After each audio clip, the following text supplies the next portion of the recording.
O que você faria com 1 milhão de pontos Livelo? Comece a planejar com a promoção Viva 1 milhão de pontos Livelo. Você pode trocar os seus pontos por uma viagem internacional de primeira classe, trocar o seu celular pelo último lançamento ou viver experiências incríveis de viagem. Para concorrer é muito fácil. É só pedir o seu cartão da Genial, se cadastrar na promoção e concentrar suas compras nele. Já imaginou o que vai fazer com seus pontos? Peça agora o seu cartão de crédito da Genial. Olá, estamos de volta com Conversa com Semastro. Tenho comigo novamente aqui Marilene Ramos. Marilene Ramos é diretora de Relações Institucionais e Sustentabilidade da empresa Águas para o Brasil. Tudo bem, Marilene? Muito obrigado por ter aceito nosso convite novamente. Vai ser um prazer enorme ter você aqui conosco. Obrigada pelo convite, Zé. Bom dia a todos. E é um prazer estar aqui para poder falar desse tema, né, do saneamento, que é um tema tão importante para todos, né, e principalmente num país como o nosso, o Brasil, que ainda sofre com falta de saneamento. Eu acho muito bom que esse realmente é um dos temas mais importantes que a gente tem aí, tanto na questão do saneamento, como na questão da saúde, que é super importante, né? Quer dizer, Marilene, como é que está aí quer dizer, o desenvolvimento aí do marco regulatório, que teve uma mudança do marco regulatório há pouco tempo, como é que isso está caminhando? Existe realmente a probabilidade de que a gente tenha o sistema de saneamento no Brasil universalizado no tempo que se espera? Pois é, de fato, o marco do saneamento, ele destravou o saneamento no Brasil, né? Como eu já falei aqui em outras ocasiões, né, o Brasil sofria com um sistema, com um saneamento, tanto a distribuição, tratamento e distribuição de água, quanto a coleta e tratamento de esgoto, com a falta de capacidade de investimento daqueles atores que eram os responsáveis pelo saneamento até 2020. Né? É que as companhias estaduais de saneamento, né, como SEDAI, Copasa, Embasa e outras, aí praticamente o Brasil todo com suas empresas estaduais, ou então até na mão das próprias prefeituras, e as concessionárias privadas atendendo aí um universo de cerca de 5% da população. Os outros 95% na mão desses tipo de prestador de serviço. E aí havia uma trava legal, regulatória, para que as concessionárias privadas pudessem, né, participar desse desafio, né, de fazer, de colocar participar do desafio de prover esses serviços. Em 2020 para cá, nós tivemos um avanço gigantesco, né? Hoje, os contratos privados, com concessionárias privadas, como é o caso do Grupo Águas do Brasil, a EGEA, Iguá Saneamento, BRK, tudo isso, hoje já alcança 32% da população. São 178 bilhões de investimentos contratados para acontecer até 2033. Com isso, a meta, né, de alcançar a universalização até 2033, ela vamos avançar muito, ainda temos grandes desafios, né, para fazer acontecer todos esses investimentos, e pode ser, né, alguma coisa vai escorregar aí, mas a própria lei prevê que, principalmente nas regiões onde não existe viabilidade econômico-financeira, né, para fazer os investimentos em prazos mais curtos, essa universalização pode acontecer até 2040. Então, o importante é isso, nós destravamos os investimentos para o setor de saneamento, né, são operações de financiamento aí gigantescas acontecendo, e esses financiamentos estão se transformando em obras efetivas, entregas efetivas. Então, é mais gente com acesso à água tratada e redes de esgoto, estações de tratamento de esgoto chegando aí nos municípios. Agora, Marilene, quer dizer, a gente tem a ver aí, eu tenho olhado, quer dizer, as debêntures de infraestrutura incentivadas têm sido uma fonte importante de recursos para financiar esses investimentos. Como eu vi aqui, quer dizer, aproximadamente 12 bilhões, que essas debêntures são utilizadas por aproximadamente 12 bilhões de reais foram feitos via debêntures. O fato de que vai ter uma mudança aí na estrutura tributária, vai acabar quer dizer, você vai criar um imposto sobre essas debêntures, você acha que isso vai afetar de alguma forma a questão do saneamento? Com certeza, né?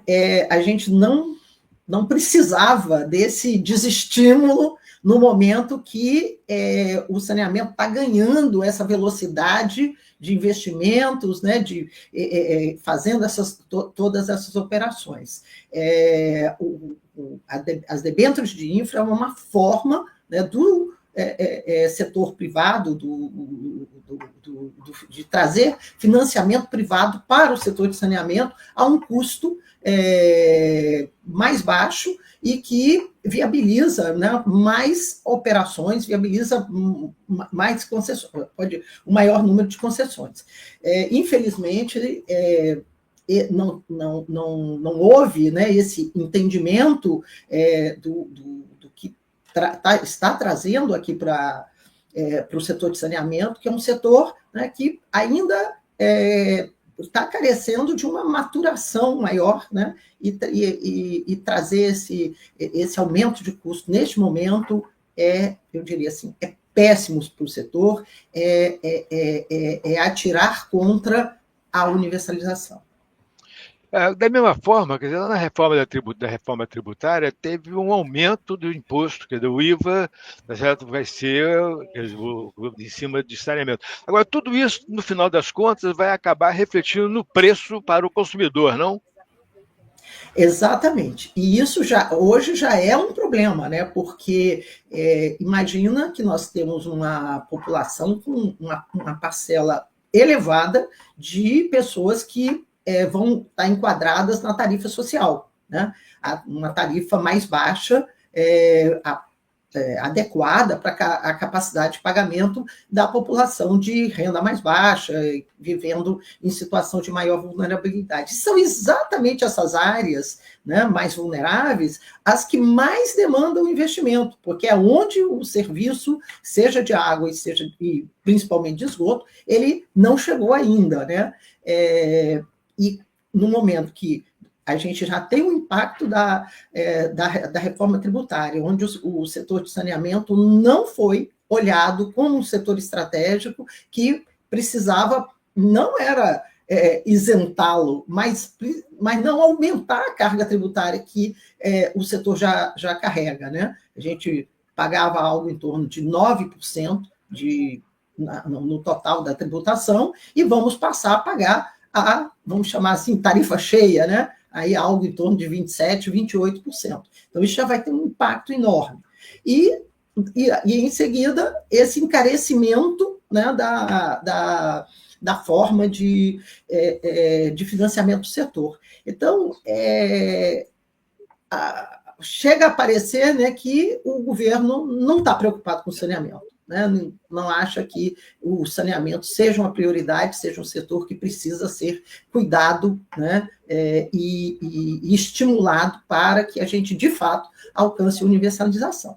Então, hoje nós temos aí 100 milhões de pessoas sem coleta e tratamento de esgoto, ainda tem algo aí em torno de 30 milhões sem abastecimento de água, e é preciso sensibilizar, né, o governo e o Congresso para esse tema. E a gente tem atuado fortemente, né, através de nossa associação, a ABICOM, que é a Associação dos Concessionários Privados de Saneamento, para buscar, né, compensar de alguma forma e evitar impactos tão grandes sobre uma população que, em grande parte, não tem capacidade de pagar o custo real do serviço.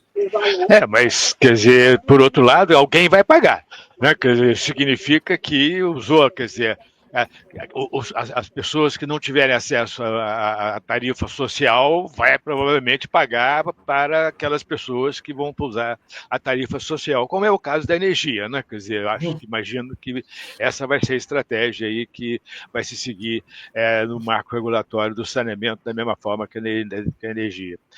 Mas, Marilene, quer dizer, vocês que estão esperando que efetivamente seja universalizado até 2033, ou você acha que vai ter algum pequeno atraso? Como é que você está vendo? Olha, é aquilo que eu estava comentando, né? Alguma coisa, uma parte, vai escorregar para 2040. Né? Tivemos recentemente a licitação, o leilão de blocos de saneamento no estado do Pará. Né? E lá no estado do Pará já existe uma previsão que em grande parte do estado essa obrigação de universalização vai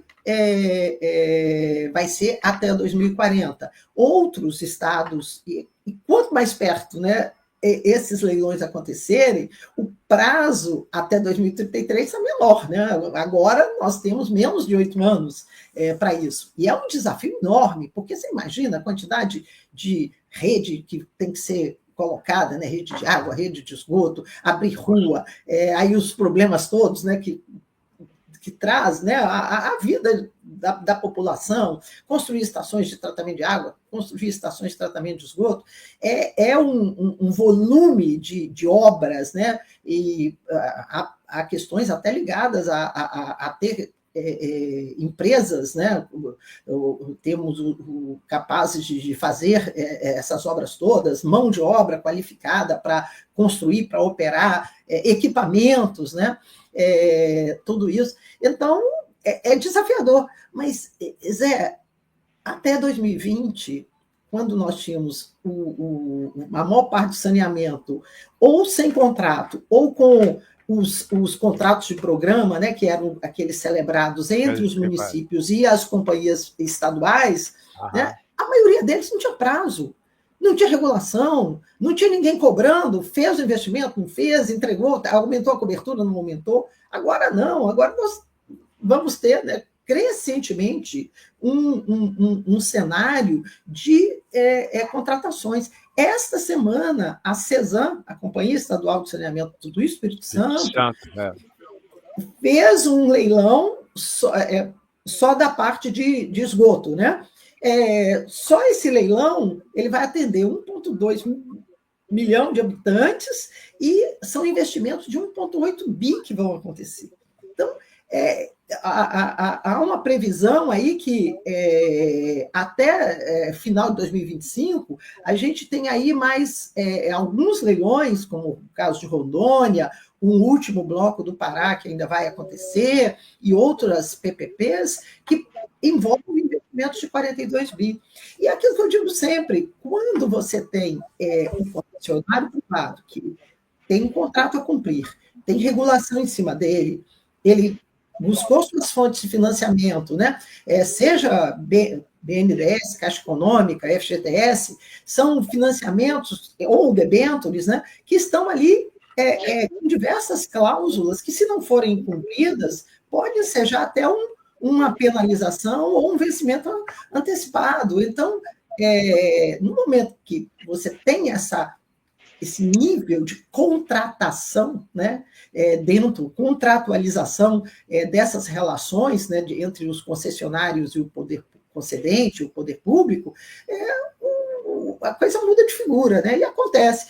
Ok, talvez não seja 2033 a universalização, mas se nós temos hoje um panorama, né, como eu disse, aí, com 100 milhões de pessoas sem acesso à coleta e tratamento de esgoto, se restarem 20 ou 30 que vão ser atendidas num prazo um pouco maior, já terá sido um grande passo que o país está dando, né? Não, sem dúvida, é um passo gigantesco. Agora, Marilene, deixa eu fazer uma pergunta. Existe uma expectativa aqui no Rio de que só com a privatização da SEDAI, muito provavelmente a Baía de Guanabara ficaria muito mais limpa. É verdade isso? Veja, os contratos, né, com a Águas do Rio, né, que é a concessionária que Aham. atua no entorno da Baía de Guanabara, eles preveem, né, uma ampliação do sistema de esgoto, inclusive com um sistema que agiliza muito isso, que é o chamado sistema de tempo seco, que pretende, né, que até 2033 nós tenhamos um aumento expressivo de coleta e tratamento de esgoto aqui em toda a região do entorno. Então, com isso, a Baía de Guanabara tende a melhorar muito de qualidade, haja visto que nós temos observado aí Praia do Flamengo, Praia de Botafogo, que há décadas não ficavam balneáveis e voltando a ser balneáveis. Até posso dizer, da parte da Águas do Brasil, nós que atuamos ali na zona oeste da cidade, né, com a nossa concessionária, a Zona Oeste Mais Saneamento, lá nós já temos mais de 70% de coleta e tratamento. Então, já, eu diria assim, a nossa porção do entorno da Baía de Guanabara, a gente já está fazendo aí a nossa contribuição. Agora, aí, olhando aí com a minha experiência como gestora pública, né, anteriormente, que fui, né, justamente nessa área ambiental, as questões da poluição da Baía de Guanabara, elas não são decorrentes só de esgoto, né? A gente pode resolver esgoto e continuar tendo muito problema. Será um grande passo. Agora, temos as questões relacionadas a lixo, né, a deficiência de coleta de lixo, a questão da urbanização precária, né, que faz com que as moradias fiquem em cima dos rios que afluem ali para a Baía de Guanabara, e aí lançando lixo, esgoto diretamente no rio. Temos questões de poluição industrial, né, ligadas a indústrias que ainda não controlam não são adequadamente seus efluentes, né? Eu sempre conto, né, uma história tem um rio ali perto da Reduc, onde você sabe que ali existe muitos casos de pessoal que processa combustível ilegalmente, né? E eles jogam todo aquele resíduo dentro do rio. E um rio lá, o rio Capivari, o rio pega fogo, né, sozinho. Entra em autocombustão. Então, isso são questões que também precisam ser tratadas, né? Tivemos aí avanços enormes, né, com o encerramento do lixão de Gramacho, o lixão de Itaoca. Com isso a gente reduziu muito a questão de chorume, né, chegando na Baía de Guanabara, mas é complexo, mas melhora. Tanto é que a gente vê isso aí na Praia do Flamengo e na Praia de Botafogo.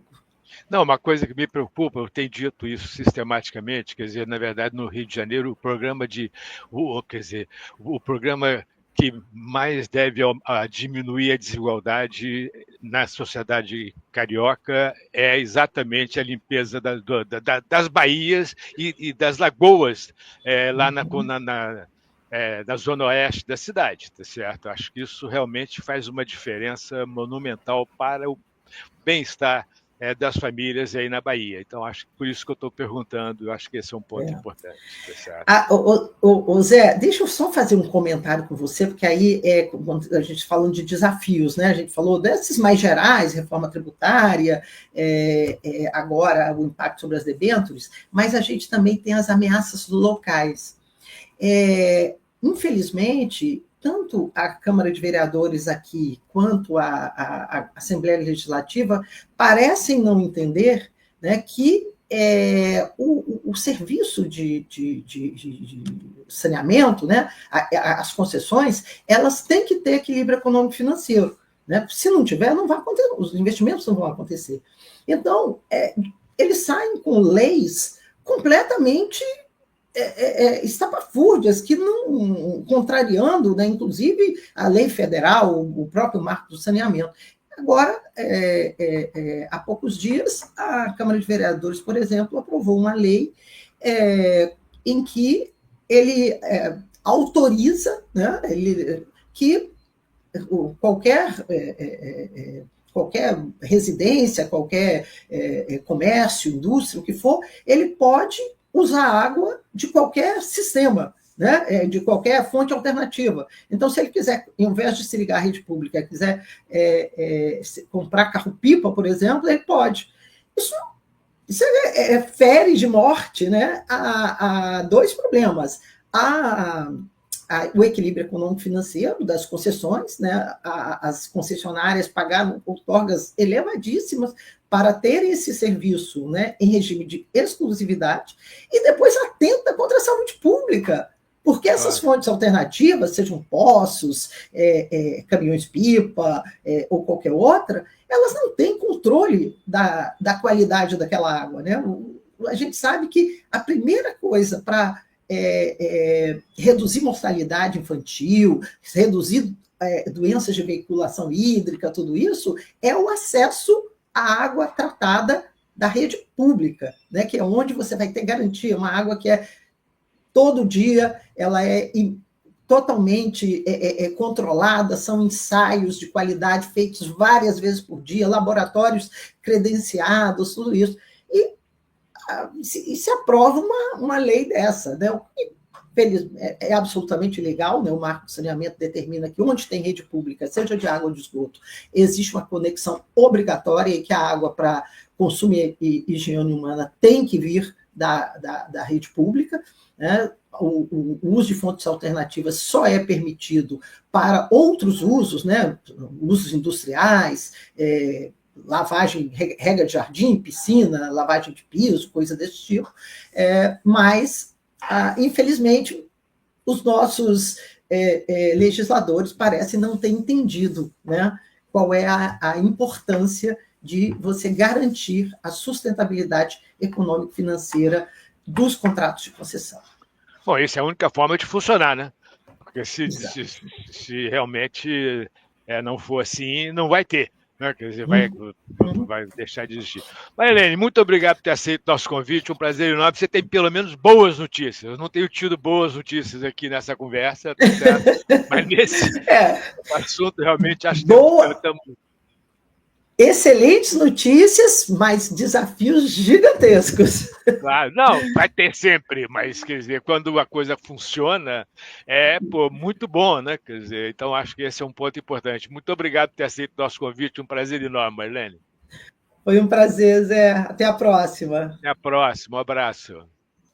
Já pensou em conquistar seu imóvel, seu carro ou até aquela viagem de um jeito fácil, com planejamento, sem juros e sem entrada? Na Genial você contrata consórcios com acompanhamento especializado. Para fazer a contratação, é só acessar o app da Genial, ir até a seção Consórcio, escolher o tipo do bem ou serviço desejado, informar o valor da carta de crédito, analisar as opções de planos disponíveis e cadastrar o seu telefone para que um especialista entre em contato. Você escolhe seu objetivo e a gente te ajuda a chegar lá. Acesse o app e comece seu planejamento com a Genial.